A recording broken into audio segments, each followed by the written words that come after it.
আসসালামু আলাইকুম এভরিওয়ান। আশা করছি আপনারা সকলেই খুব ভালো আছেন। আজকে আমি আপনাদেরকে তৈরি করে দেখাতে যাচ্ছি তেলের পিঠা।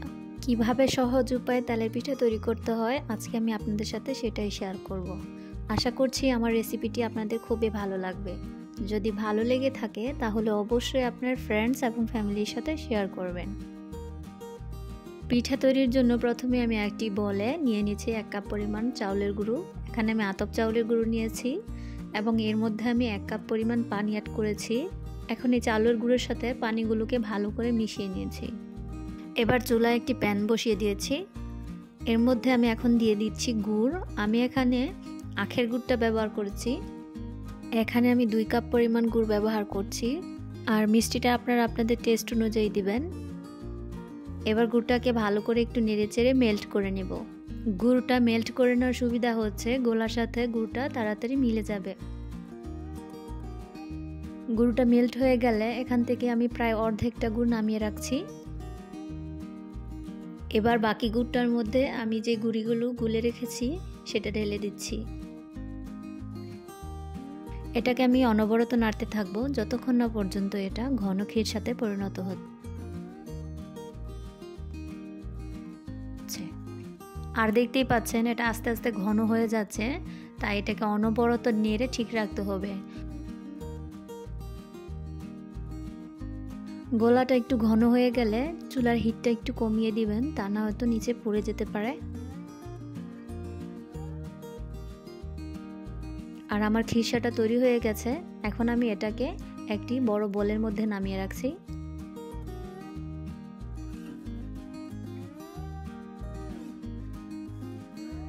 খিরসাটা কিন্তু এ পর্যায়ে খুবই গরম, এটাকে আমি কিছুক্ষণ রেখে দিচ্ছি যাতে করে একটু ঠান্ডা হয়ে যায়। এখন এটা ঠান্ডা হয়ে গেছে। এখন এর মধ্যে আমি দিয়ে দিচ্ছি পরিমাণ মতো একটু লবণ। এখন এর মধ্যে আমি দিয়ে দিব 3 কাপ পরিমাণ আতপ চাউলের গুঁড়া। চাউলটাকে আমি ভালো করে চালনি দিয়ে চেলে নিয়েছি। আমি কিন্তু কোনো মেজারমেন্ট কাপ ব্যবহার করি না, আমি একটা পেয়ালা ব্যবহার করছি।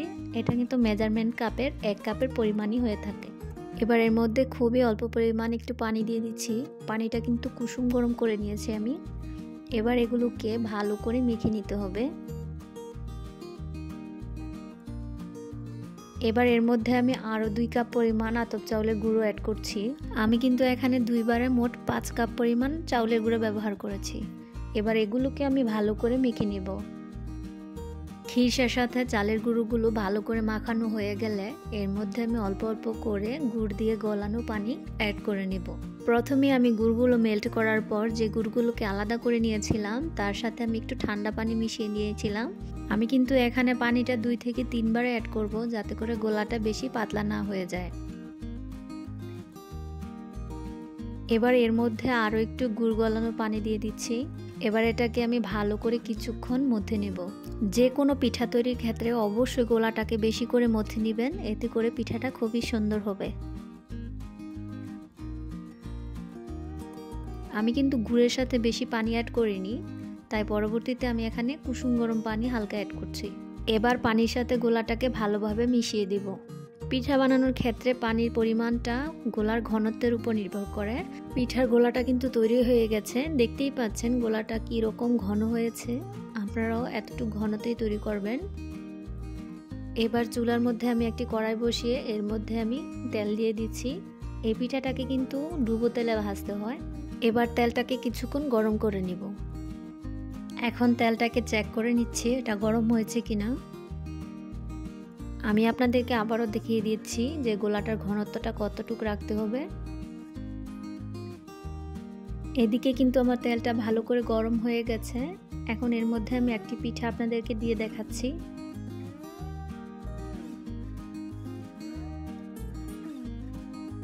দেখতেই পাচ্ছেন পিঠাটা কি সুন্দর ফুলে উঠেছে। এবার পিঠার এক পাশ আমি লাল করে ভেজে নিব।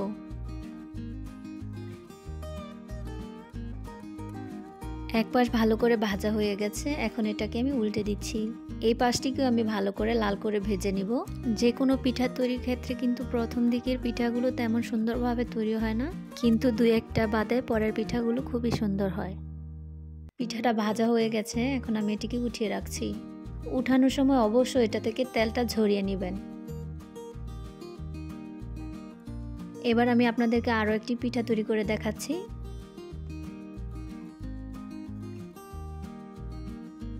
এই পিঠাটাও ভালো করে ফুলে গেছে। এবার এটাকে উল্টে দিচ্ছি।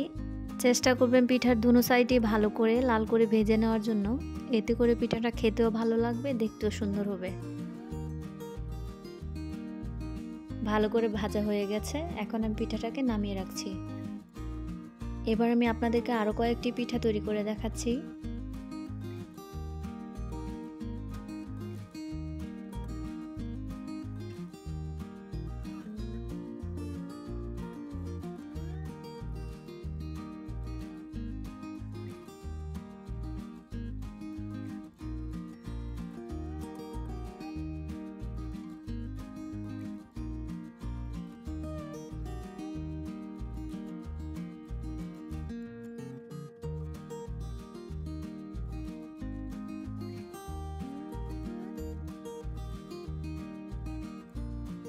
এবার আমি আপনাদেরকে আরও একটি পিঠা তৈরি করে দেখাচ্ছি। দেখতেই পাচ্ছেন পিঠাটা কিন্তু ভালো করে ফুলে ওঠেনি। যদি আপনাদের পিঠাটা এরকম হয় তাহলে সাইড থেকে এভাবে একটা চামচের সাহায্যে তেল উপরে ছিটিয়ে দিবেন, এতে করে দেখবেন আপনার পিঠাটাও ফুলে উঠেছে। এবার পিঠাটাকে আমি ভালো করে আগের মতো ভেজে নেব। আমি কিন্তু এই ছোট্ট ভিডিওর কারণে সবগুলো পিঠা তৈরি আপনাদেরকে দেখাতে পারিনি, যে কয়েকটি আপনাদের সাথে শেয়ার করেছি। যদি পিঠা বানানোটা আপনাদের ভালো লেগে থাকে তাহলে অবশ্যই আমার চ্যানেলটিকে সাবস্ক্রাইব করবেন আর আমার পাশে থাকার জন্য বেল আইকনটি বাজিয়ে দিবেন। আল্লাহ হাফেজ।